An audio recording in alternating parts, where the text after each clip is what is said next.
rescued your dog today. That title is repeated throughout this tug-at-the-heart manipulation chain letter poem. That isn't what it might seem to be at face value. It is a misanthropic, pet owner-hating, self-righteous, ego-puffing, doggy rescue chain letter. Pet owner-hating and misanthropic because it accuses and judges the human as the whole problem. Because how dare anyone ever relinquish a dog due to allergies or worse, the dog's problematic behavior. And don't give me this, there aren't bad dogs, only bad owners. Garbage. Throughout history and in the present, dogs do utterly disgusting and horrific things. Nobody owned the dogs that ate Jezebel. And it wasn't just her. Dogs do this today. Too many people love to tout the crazy myths claiming dogs have owners and cats have staff, or that your dog worships you while your cat sees you as being there to serve them. There are anthropomorphic videos out there claiming cats domesticated humans. Nonsense. If anything, it is not cats but dogs who have taken advantage of and domesticated humanity. No other animal gets such a show of undeserved mass devotion with its faulty characteristics overlooked, excused, and defended. Its other characteristics get praised to the hilt and anthropomorphized. All to heck. Especially at the expense of innocent people like the one being attacked as a bad owner. The chain letter is designed to make the reader outraged at the previous dog owner, horribly sorry for the damn dog, and hailing the rescuer as some kind of hero. No questions asked. Please excuse me while I put on an IQ-o-meter to prevent it from dipping too low due to exposure to this monitor-melting, screen-bleeding, keyboard-burning, visual and auditory exsanguinating, mind-numbing piece of crap. Here goes. I rescued your dog today! Yeah, right. I haven't had a dog in a long time and don't intend to get one. Even if I did get some animal, I wouldn't let you anywhere near it or anything else I cared about. I rescued your dog today! You already said that, and since you don't know me, I'll assume you're ranting at some other poor innocent person you thought was beneath the right to own a pet. So, you mean you bought a dog from the pound that was either 1, taken from some innocent person by animal welfare zealots in a raid, or 2, the animal had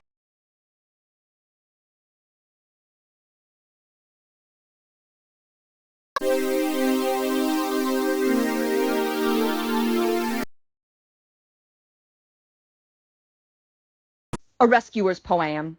if you can call it that. That'll be the day when ego-puffing, ranting against animal owners and shedding crocodile tears for show over some fictional dog, or even a real one, becomes real poetry.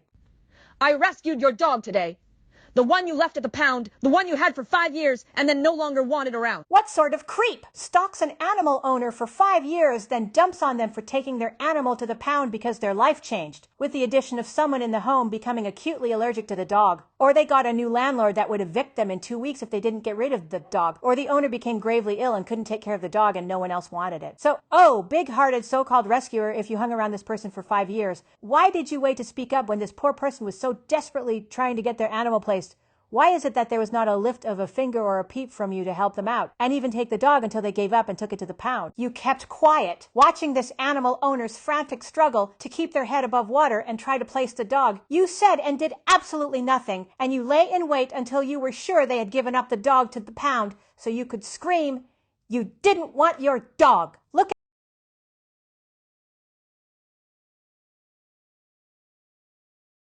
You should have taken that dog in and then had the consideration to keep it at home and never written this abusive misanthropic trite. I rescued your dog today. Do you know that he's lost weight? Well, considering you were probably among those who were always harping at everybody to put their dogs on a diet and stem what you view as an obesity problem, should it be all that much of a surprise that somebody listened and changed their dog's diet to please you? So now you're not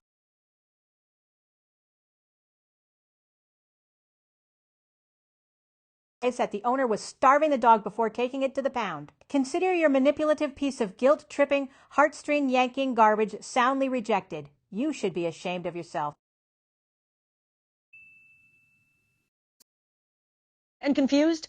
But of course, the dog is scared and confused. He's at the pound because you let him go there. You couldn't be bothered to help the unfortunate owner you knew for 5 years or more out when she was looking to place the dog, remember? And has lost all of his faith. Faith? What faith would that be? Christianity, Islam, Judaism, Hinduism, Buddhism, Sikhism, or paganism, or atheism? The point is, this is a dog you're talking about. Dogs don't have faith. That's a human concept. It's swell-headed, presumptuous jerks like you who make people lose faith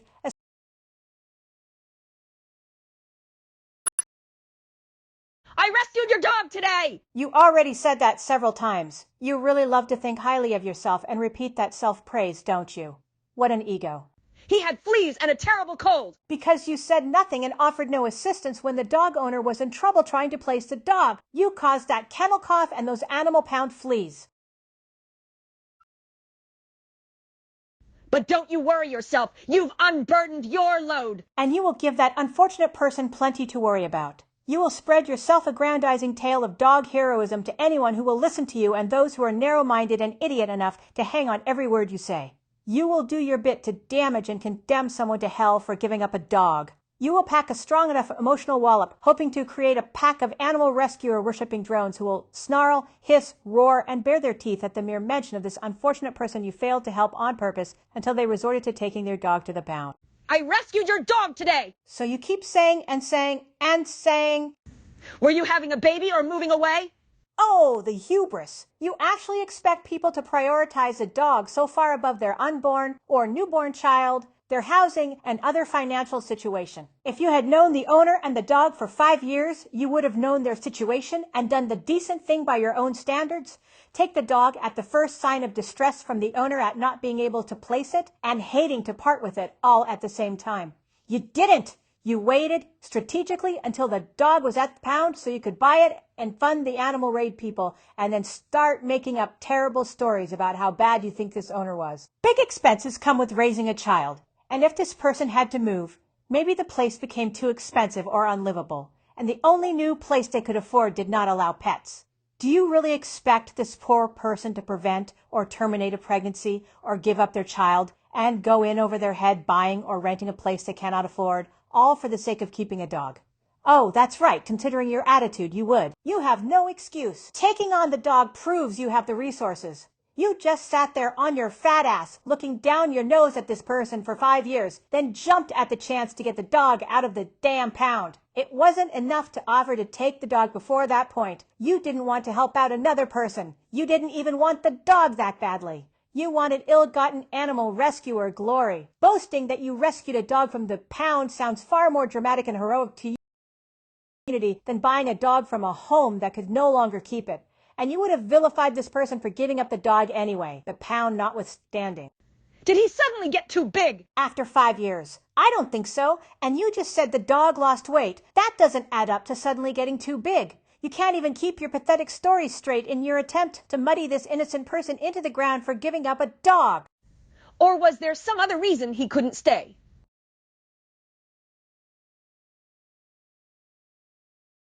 Years. Remember? I rescued your dog today!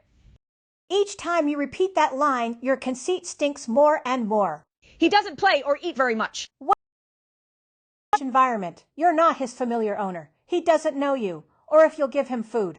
He's very wary and depressed right now. Of course he's wary. All animals are in a new environment. The dog was just as wary once.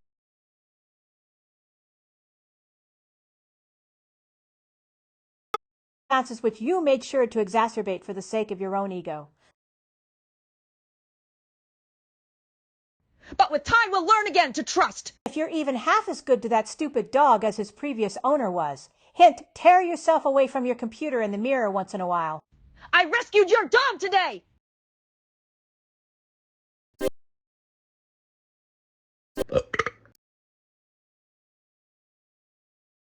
And don't assume that can't happen to you. Then, who will have your back when the next rescuer uses this dog or some other stories designed to rip your character to shreds?